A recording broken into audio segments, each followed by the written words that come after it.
Que Dieu vous bénisse. Je veux vous parler aujourd'hui du fait d'oser croire. Il y a des moments dans la vie où notre foi est grande, où nous sommes remplis d'une immense attente, où nous poursuivons des rêves, voyons des portes s'ouvrir et faisons des progrès. Puis, les épreuves de la vie surviennent. Une personne s'en va. Un contrat tombe à l'eau. Le rapport médical n'est pas bon. Nous étions si proches. C'était comme si nous pouvions le saisir, mais maintenant, cela ne semble plus possible. Nous affrontons tous ces moments où la vie n'a plus de sens, là où ce que nous espérions ne s'est pas produit. Nos prières n'ont pas été exaucées. Il est facile de se décourager. C'est alors que le doute arrive. Il murmure « Tu as du mal entendre Dieu. Tu ne guériras jamais. Tu ne verras jamais ta famille restaurée. Il est trop tard pour accomplir tes rêves. » Non, Dieu n'aurait pas mis ce rêve dans votre cœur. Il ne vous aurait pas donné cette promesse s'il n'allait pas l'accomplir. Vous n'allez pas comprendre le plan de Dieu en temps réel. Nous regardons ce qui se passe maintenant, mais Dieu sait ce qui s'en vient plus tard. Ses voies ne sont pas nos voies. Ses plans sont meilleurs et plus grands que nos plans. Si vous essayez de comprendre tout ce qui se passe dans cette seule saison, vous allez être frustré, car Dieu fait des choses maintenant qui vous préparent pour quelque chose de bien meilleur plus tard. Il devra peut-être fermer une porte, écarter une personne de votre chemin, ou vous faire passer par ce détour, cette difficulté. Je ne comprends pas cela. Dieu, où es-tu? Pourquoi est-ce arrivé? La foi consiste justement à faire confiance quand on ne comprend pas, à faire ce qui est juste quand on a des questions sans réponse, quand cela n'a aucun sens. Toutes vos émotions diront « Sois déçu, vis dans l'apitoiement sur toi-même, abandonne ton rêve. » Non, revenez à ce lieu de paix, ce lieu de confiance. Dieu dirige vos pas. Il est l'auteur de votre histoire. Il a planifié vos jours pour le bien et non pour le mal.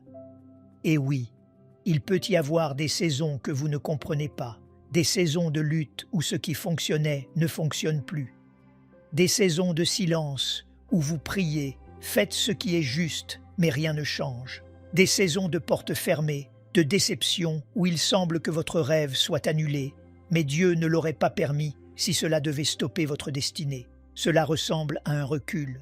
La vérité est que cela vous prépare pour quelque chose que vous n'avez jamais vu. Osez croire. Osez lui faire confiance quand cela n'a pas de sens. Quand vous ne comprenez pas, quand le doute vient bombarder votre esprit, vous disant qu'il est trop tard, que c'est fini, que cela n'arrivera jamais. Non. Ce que Dieu a commencé, il va le terminer. Ce qu'il vous a promis est toujours au programme. Aucune déception ne peut l'arrêter. Aucune maladie, aucun coup du sort. Dieu a le dernier mot. Il vous tient dans la paume de sa main. Il vous voit faire ce qui est juste quand c'est difficile. Il vous voit louer quand vous pourriez vous plaindre et rester dans la foi quand toutes les circonstances disent que vous devriez être découragé. Votre temps arrive. Vous allez voir Dieu se manifester dans votre vie. Jésus a dit à Pierre, « Ce que je fais, tu ne le comprends pas maintenant, mais tu le comprendras bientôt. » Nous devenons frustrés parce que nous essayons de comprendre maintenant pourquoi cette porte s'est fermée. Pourquoi m'ont-ils fait du tort? Pourquoi suis-je dans cet ennui? Eh bien, restez dans la foi. Votre « bientôt » arrive. Vous allez voir que tout cela faisait partie du plan de Dieu. Ce que vous pensiez être une déception était nécessaire pour que vous entriez dans la personne que vous avez été créé pour être. C'est ce à quoi Thomas a dû faire face. Il a tout quitté pour suivre Jésus et est devenu l'un des 12 disciples. Pendant 3 ans, il a vu Jésus marcher dans la puissance et la faveur, des foules immenses se rassembler. Il était là quand Jésus a guéri les aveugles, guéri les lépreux, multiplié la nourriture. Il savait que Jésus était le Messie, l'élu. Il l'avait vu de ses propres yeux. Mais le peuple juif de l'époque croyait que le Messie renverserait le gouvernement romain, les libérerait de l'oppression et restaurerait Israël pour retrouver les jours de gloire de l'époque où David siégeait sur le trône. Il s'attendait à ce que Jésus règne et gouverne pour vaincre les ennemis. Les choses ne se sont pas passées comme il le pensait. Au lieu de renverser Rome, Jésus a été crucifié par les Romains. Au lieu de siéger sur un trône, il a été suspendu à une croix. Au lieu de cette immense victoire, Ils ont vu cette grande défaite. Leur monde était brisé. Ils étaient confus. Ils avaient des questions. Thomas pensait « Mince, ai-je perdu mon temps? Ai-je passé 3 ans à croire à un mensonge? Ai-je été trompé? N'était-il pas celui qu'il disait être ?» Vous pouvez imaginer à quel point il était le cœur brisé et déçu. Mais ce que Thomas ne pouvait pas voir à ce moment-là, c'est que tout cela faisait partie du plan de Dieu. Cela devait arriver. Si cela s'était passé comme Thomas le voulait, nous n'aurions pas le salut.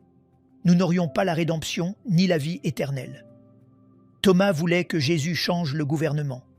Dieu voulait que Jésus change le monde. Thomas voulait la liberté vis-à-vis de Rome. Dieu voulait la liberté vis-à-vis du péché. Thomas voulait un royaume temporaire. Dieu voulait un royaume éternel. Thomas voulait un trône à Jérusalem. Dieu voulait un trône dans nos cœurs. Ce qui semblait être un échec, leur crucifixion de Jésus, était en réalité une préparation pour que nous ayons une vie abondante et victorieuse. Qu'est-ce que je veux dire par là? On ne peut pas toujours voir le plan de Dieu dans le présent. Cela ne va pas toujours avoir du sens. Dieu fait des choses que nous ne pouvons pas comprendre et qui sont bien meilleures que ce que nous pouvons imaginer. Nous nous décourageons et pensons « Oh Joël, ce n'est pas ce que je pensais qu'il arriverait. Cette entreprise ne m'a pas bien traité après toutes ces années. Cet ami m'a trahi. Mon être cher n'a pas survécu. Vous ne savez pas ce que Dieu prépare. Des choses se passent dans les coulisses que vous ne pouvez pas voir pour le moment. Ils ont crucifié Jésus ce vendredi-là et l'ont mis au tombeau. Ils pensaient que c'était fini. Toutes les forces des ténèbres célébraient, faisaient une grande fête. Mais le dimanche matin, l'histoire était différente. Ils ont eu la surprise de leur vie. Jésus est sorti de la tombe et il a dit « Je suis le premier et le dernier et le vivant. J'étais mort, et voici, je suis vivant au siècle des siècles. » Soit dit en passant, je tiens les clés de la mort et du séjour des morts. Il est ressuscité dans une grande victoire. Mais la vérité est que Jésus n'aimait pas traverser cette saison de souffrance où il a été moqué, trahi et battu. Il a sué de grandes gouttes de sang. Il a dit « Père, si tu voulais éloigner cette coupe de moi. » Il savait que ce serait douloureux, mais il a fait confiance au plan de Dieu. Il a compris que cela devait arriver. Il y a des niveaux que l'on ne peut atteindre qu'en traversant des saisons difficiles. La clé est de ne pas se concentrer sur votre crucifixion, pour ainsi dire. Vous devez croire que votre résurrection arrive. C'est peut-être vendredi dans votre vie aujourd'hui. Des choses que vous ne comprenez pas. Vous pourriez être découragé. Pourquoi cela arrive-t-il? Dieu prépare quelque chose. Votre dimanche arrive. Quelque chose que vous ne pouvez pas voir maintenant va vous lancer dans un nouveau niveau de votre destinée. Quand mon père est parti auprès du Seigneur, à l'âge de 77 ans, il a eu une crise cardiaque et est décédé soudainement. Et je n'ai pas compris cela. Je pensais que papa vivrait encore 20 ans. Nous étions les meilleurs amis du monde et maintenant il était parti. J'avais l'impression que tout était à l'envers, comme si c'était la fin. Mais j'ai vite réalisé que tout cela faisait partie du plan de Dieu. Je n'avais jamais exercé de ministère auparavant. J'étais dans les coulisses depuis 17 ans et mon père avait essayé de me faire monter ici à maintes reprises. Je lui ai toujours dit non. Mais quand il est décédé, j'ai soudainement eu le désir de prendre la relève et de diriger l'Église. Je ne savais pas que tout cela était en moi. Je ne pensais pas pouvoir prêcher. Mais il y a des dons et des talents que Dieu a mis en vous. Et parfois, il doit vous pousser vers votre destinée. La lutte, la déception, les choses que vous ne comprenez pas, tout cela va vous lancer dans un nouveau niveau de votre but. Nous voyons le moment présent, mais Dieu voit toute l'histoire. Nous n'aimons pas le vendredi, mais restez dans la foi. Le dimanche arrive. L'Écriture dit de ne pas s'appuyer sur sa propre sagesse. Des choses vont arriver que nous ne comprenons pas. C'est parce que notre compréhension est limitée. Nous sommes naturels. Dieu est surnaturel. Il a dit que nous n'avons pas vu, entendu ou imaginé ce qu'il a en réserve. Ce qu'il planifie, vous ne pouvez pas le voir pour le moment. Là où il vous emmène, cela ne se produira peut-être pas par des voies traditionnelles ou ordinaires. Il va faire des choses hors du commun auxquelles vous n'aviez pas pensé, plus grandes que ce que vous aviez prévu. Si Jésus avait fait ce que les disciples voulaient et était devenu ce messie politique renversant le gouvernement, nous n'aurions pas de sauveur. Ses voies sont meilleures que nos voies. Faites-lui confiance quand cela n'a pas de sens. Ce dimanche soir-là, après avoir crucifié Jésus, les disciples étaient dans une pièce verrouillée derrière des portes closes. Ils avaient peur des chefs juifs et de ce qui se passerait après la crucifixion. Seraient-ils les prochains? Quand Jésus leur apparut soudainement, se tenant juste au milieu d'eux et parlant avec eux, vous pouvez imaginer à quel point ils étaient impressionnés. Eh bien, Thomas n'était pas là ce soir-là. Ils se sont précipités pour le trouver. Ils avaient hâte de lui annoncer la bonne nouvelle. Ils ont dit « Thomas, nous avons vu le Seigneur. Il est vivant. » Ils pensaient qu'évidemment, il serait ravi. Mais Thomas était un peu plus analytique. Il était logique, pragmatique. Il avait des questions. Cela n'avait pas de sens. Il a été crucifié. Comment pourrait-il être vivant? Ce n'est pas possible. Il leur répondit « Si je ne vois dans ses mains la marque des clous, et si je ne mets mon doigt dans la marque des clous, et si je ne mets ma main dans son côté, je ne croirai point. » Ce n'était pas tant que Thomas manquait de foi ou qu'il n'était pas assez engagé. C'est qu'il ne voulait plus souffrir. Cette déception, cette perte était si douloureuse qu'il ne pouvait plus rien supporter d'autre. Et parfois, lorsque nous avons traversé des blessures et que les plans n'ont pas fonctionné, il est tentant de revoir nos attentes à la baisse, de ne pas trop espérer. Il est plus facile de ne pas croire et de simplement accepter la situation. Joël, je doute de pouvoir guérir maintenant, mais bon, je peux vivre avec cette maladie. Ou, je doute de me libérer un jour de cette addiction. C'est là depuis si longtemps, mais je peux faire avec. Je doute de rencontrer la bonne personne. Je doute de voir un jour l'abondance, les écluses des cieux s'ouvrir. C'est exactement là où en était Thomas. Il pensait « J'ai fait le deuil de cette perte. J'ai accepté que cela n'arriverait pas. Et je m'accommode de la déception. » Vous vous en accommodez peut-être. Mais Dieu n'est pas d'accord. Il vous aime trop pour vous laisser rater votre destinée. Vous avez peut-être renoncé à un rêve, mais Dieu n'a pas renoncé. Quand vous ne voulez pas aller à lui, il viendra à vous. 8 jours plus tard, les disciples étaient de nouveau dans une pièce. Cette fois, Thomas était là. La porte était verrouillée, fermée à double tour. Soudain, Jésus franchit la porte. Il se tenait là, stupéfait. Jésus passa devant Pierre, devant Jean, Matthieu, Jacques, et alla droit vers Thomas. Il contourna tous ceux qui avaient de la foi et alla vers la seule personne qui avait des doutes. Il ne s'adressa pas aux croyants. Il alla vers l'homme qui ne croyait pas. Il tendit les mains. Il dit « Thomas, touche la marque de mes clous. » Il tourna son corps. « Thomas, touche les plaies de mon côté. » Dieu nous montrait que le doute ne vous disqualifie pas. Jésus aurait pu dire « Oh, très bien Thomas, je n'ai plus besoin de toi. Je trouverai quelqu'un d'autre qui croira. Bon débarras. » Mais Dieu ne vous raye pas de la liste parce que vous n'avez pas assez de foi, parce que vous avez des questions ou des choses que vous ne comprenez pas. L'ennemi essaiera d'apporter la condamnation. Tu n'es pas assez fort, tu n'es pas assez engagé. Pourquoi doutes-tu? Vous doutez parce que vous êtes humain. Cela ne signifie pas que vous allez rater le plan de Dieu. Vous n'allez pas cesser de voir sa bonté. Dieu connaît votre cœur. Il peut y avoir du doute dans votre tête, mais dans votre cœur, vous aimez Dieu. Vous voulez croire. Vous essayez de rester dans la foi. Dieu viendra à vous-même dans votre doute. Il sait que les luttes sont réelles. Les déceptions peuvent nous accabler.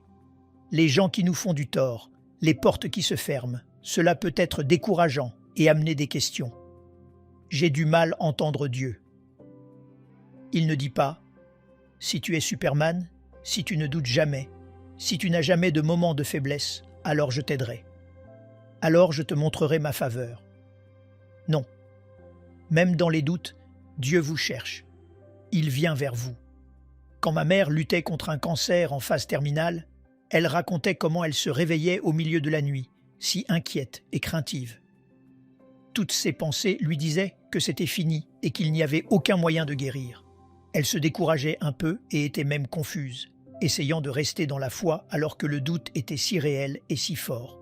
Elle a dit à mon père, « John, je m'en veux de douter, je fais de mon mieux, mais ces pensées négatives continuent de m'accabler. » Mon père lui a dit, « Dodi, tu doutes dans ton esprit, mais dans ton cœur, tu crois en Dieu. Dans ton esprit, tu sais que la guérison arrive. Nous savons tous que Dieu agit quand nous avons la foi. Mais ce que je veux que vous voyiez, c'est que Dieu est si bon qu'il vous rencontrera dans votre doute. Quand vous avez des questions, quand vous vous sentez confus, quand il arrive des choses que vous ne comprenez pas. J'adore la façon dont Jésus a traversé une porte fermée. Il n'a pas frappé, il n'est pas passé par la fenêtre, il n'a pas essayé de forcer la porte. Il a simplement traversé la porte. Vous avez peut-être des portes qui sont verrouillées dans votre vie, pour ainsi dire. Des choses qui semblent impossibles concernant votre santé, vos finances, votre rêve. Aucun moyen naturel. La bonne nouvelle, c'est qu'il n'y a pas de porte que Dieu ne puisse franchir. Pas de maladie qu'il ne puisse guérir. Pas d'addiction qu'il ne puisse briser. Pas d'enfant qu'il ne puisse ramener. Vous avez la force la plus puissante de l'univers à vos côtés. Mais peut-être qu'aujourd'hui vous êtes comme Thomas. Les choses ne se sont pas passées comme vous le pensiez. Vous regardez la situation en temps réel et cela n'a pas de sens. Le rapport médical n'est pas bon et maintenant vous doutez de pouvoir guérir. Ou vous avez vécu cette rupture et maintenant vous doutez de rencontrer un jour quelqu'un. Ou vous avez perdu ce client et vous doutez que votre entreprise puisse s'en sortir. Vous êtes exactement là où Thomas en était. La porte est verrouillée, fermée à double tour. Les probabilités sont contre vous. Ce que vous ne voyez pas, c'est que Dieu est sur le point de franchir cette porte. Ce sera surnaturel. Vous n'auriez pas pu le faire arriver. C'est la main de Dieu faisant ce que lui seul peut faire. Et voyez-vous, le dimanche de la résurrection ne concerne pas seulement Jésus ressuscitant d'entre les morts. C'est la chose la plus importante, certes. Mais si Jésus peut sortir d'un tombeau, il peut entrer dans votre doute. Osez lui faire confiance. Osez croire. Cela n'a peut-être pas de sens pour le moment. Mais il travaille dans les coulisses. Son plan est meilleur que le vôtre. C'est peut-être vendredi dans votre vie, mais le dimanche arrive. Quelque chose qui vous propulse vers votre destinée. Jésus a dit aux disciples dans Jean chapitre 16, « Il vous est avantageux que je m'en aille, car si je ne m'en vais pas, le Consolateur ne viendra pas vers vous. » Eh bien, ils ne pouvaient pas comprendre cela en temps réel. Rien ne pouvait être positif dans le départ de Jésus. Il était leur chef, leur enseignant, leur Messie. Ils avaient vu tous les miracles, tout le bien qu'il avait fait. Cela n'avait aucun sens que ce soit mieux s'il partait. C'est parce qu'ils ne pouvaient pas voir le plan de Dieu. Ils ne savaient pas ce qui s'en venait. Voyez-vous, avant que Jésus ne ressuscite, l'Esprit Saint ne vivait que dans certaines personnes, les prophètes et les prêtres.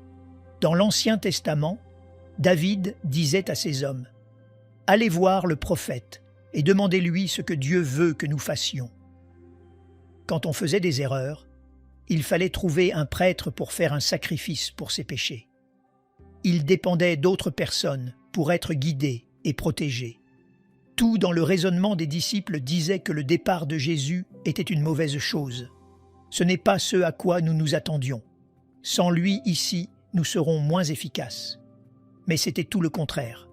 Quand Jésus est parti, il a envoyé l'Esprit Saint pour vivre à l'intérieur de chacun de nous. Maintenant, nous n'avons plus besoin d'aller voir un prophète. Nous n'avons pas besoin de trouver un prêtre, un ministre, un pasteur. Nous sommes les temples du Dieu très haut. L'Esprit Saint est en vous, en ce moment même, vous menant, vous guidant. Il est appelé votre conseiller, votre défenseur, votre aide.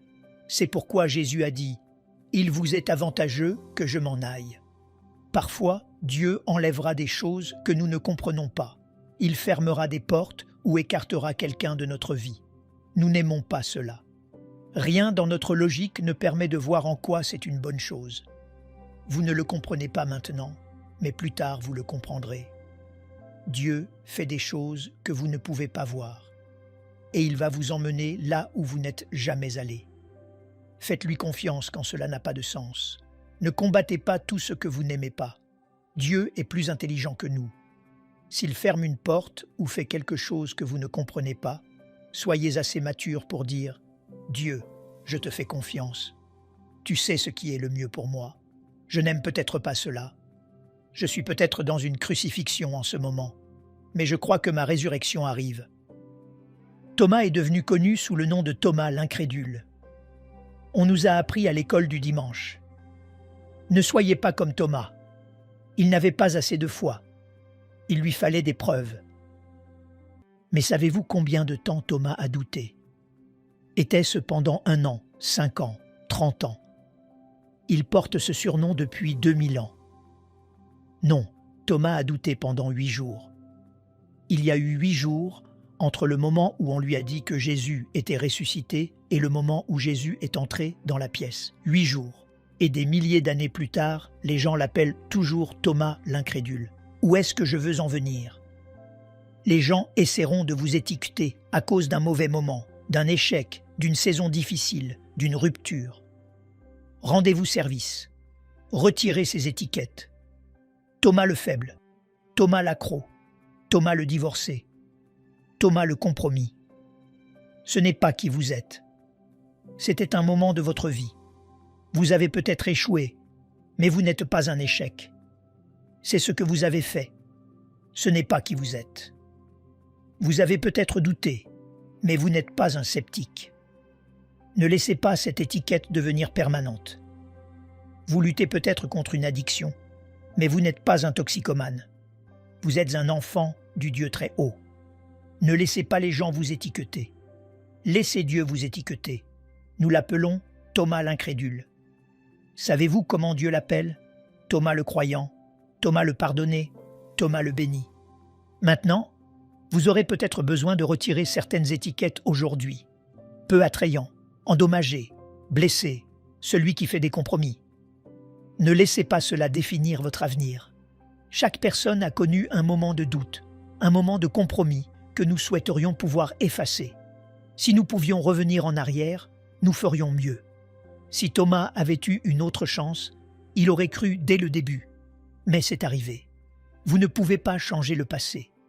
Mais vous n'êtes pas obligé de le laisser vous définir. L'ennemi est un expert en étiquettes. Il adore vous tromper en vous faisant porter l'étiquette du doute, de l'infériorité, de la honte, de l'épuisement, de l'indignité. Retirez ces étiquettes. Vous êtes celui que Dieu dit que vous êtes, béni, précieux, digne, un chef-d'œuvre. Voyez-vous, les gens peuvent vous définir par ce que vous avez fait, mais Dieu vous définit par ce que Jésus a fait. Il vous a rendu digne, il vous a rendu juste, il vous appelle son propre enfant, son bien le plus précieux. Et c'est vraiment une bonne leçon pour nous tous. Ne jugez pas les gens sur un seul événement, ne les étiquetez pas d'après une seule mauvaise saison. Je ne peux pas croire qu'ils aient fait ça. Sans la grâce de Dieu, vous auriez pu le faire aussi. Ce n'était pas seulement votre discipline ou votre concentration, c'était la miséricorde de Dieu qui vous aidait.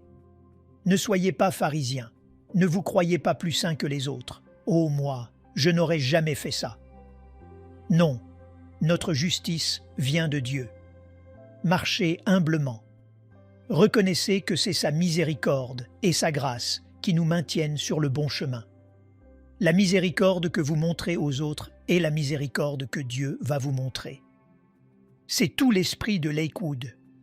Des gens entrent ici avec des lacunes, des addictions, des compromis, des doutes. Mais nous ne vous appelons pas par ce que vous avez fait.